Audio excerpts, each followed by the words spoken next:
First beauty in ancient China, she alone destroyed a state. Warriors, chivalrous women, assassins, and even pirates were really ancient Chinese women, as valiant and heroic as what is presented in the film Mulan. Brave.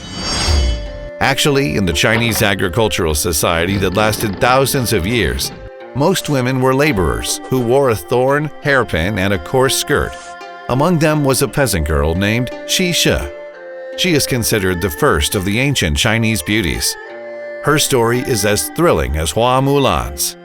Xi Shi lived 2,500 years ago. A war broke out between two states in southeast China in her time. The state of Yu lost to its formidable enemy, the state of Wu. The king of Yu was determined to revenge. He sent his minister Fan Li to look for a peerless beauty everywhere. He wanted to offer her to the king of Wu to make him derelict in duty. Fan Li finally found Xi Shi in the countryside.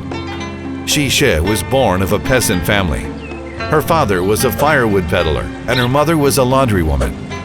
Xi Shi started working with her mother in her childhood. Legend has it that when she washed clothes by the river, her beauty made the fish sink.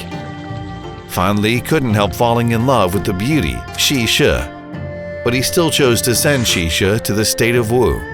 Xi Shi took on the mission of saving the state of Yue and became the king of Wu's beloved concubine.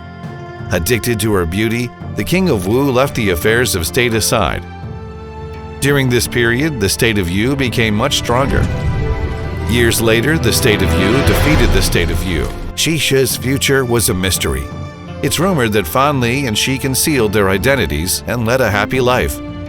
That sounds as if they were the prince and princess in a fairy tale. However, the historical record reveals the truth.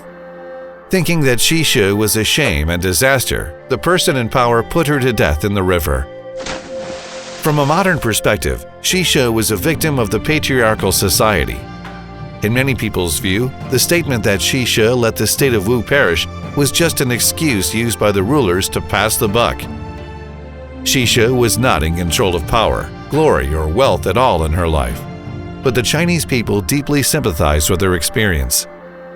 Over the past thousands of years, the term Xi Shi has been used as synonym for all beautiful things. There is a memorial hall of Xi Shi in her hometown, Zhuji, Zhejiang. The legend of Xi Shi remains from mouth to mouth among people.